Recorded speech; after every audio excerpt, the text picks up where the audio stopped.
আল্লাহ তাআলা আমাদের জীবনে দিন ও রাত দুটি ধারা রেখেছেন। এর মধ্যে কিছু দিন ও রাতকে বিশেষভাবে বরকতময় করেছেন। এতে সঠিকভাবে আমল করলে দুনিয়া ও আখিরাতের সফলতা লাভ হবে। এমন একটি রাত হলো বৃহস্পতিবার রাত, অর্থাৎ জুমার দিনের আগের রাত। বৃহস্পতিবার সূর্য অস্ত থেকে শুক্রবার সুবে সাদিক পর্যন্ত সময়টা অনেক বরকতপূর্ণ। হাদিসে এই রাতের অনেক ফজিলত, বরকত ও উপকারিতা বর্ণিত হয়েছে।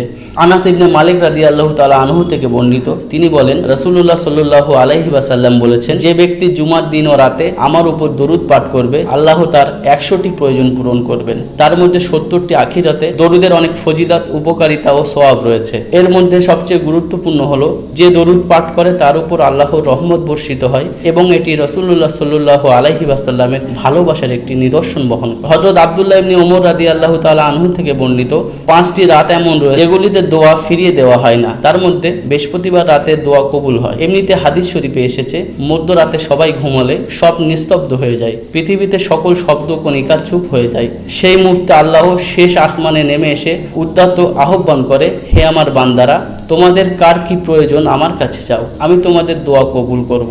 এই রাতগুলোর মধ্যে বৃহস্পতিবার হচ্ছে সর্বশ্রেষ্ঠ রাত্রি, কেননা বৃহস্পতিবার রাত্রি হচ্ছে জুমার রাত্রি। দুটি ঈদের রাত্রি সর্বশ্রেষ্ঠ হওয়ার পরে জুমার রাত্রি সর্বশ্রেষ্ঠ, কারণ বৃহস্পতিবার রাতের মধ্যে আল্লাহ আকাশের দরজা খুলে দেন মানুষের আমলগুলো পৌঁছানোর জন্য। ইবনে আব্বাস রাদিয়াল্লাহু তাআলা আনহু থেকে বর্ণিত দীর্ঘ হাদিসে রাসূলুল্লাহ সাল্লাল্লাহু আলাইহি ওয়াসাল্লাম বলেছেন, হে আলী, শুক্রবার রাতের শেষ অংশে সাহস করে উঠে পড়ো, কারণ এটি একটি গুরুত্বপূর্ণ সময় এবং এতে দোয়া কবুল হয়। আমি আপনাদের আহ্বান করব, আমরা প্রত্যেকটি ভাই বৃহস্পতিবার রাতে দুহাত তুলে দোয়া করব, আল্লাহর কাছে আমাদের চাওয়া পাওয়া সবকিছু উপস্থাপন করব। নিঃসন্দেহে আল্লাহ সুবহানাহু ওয়া তাআলা সবার ডাক শুনেন, সকল কথা জানেন।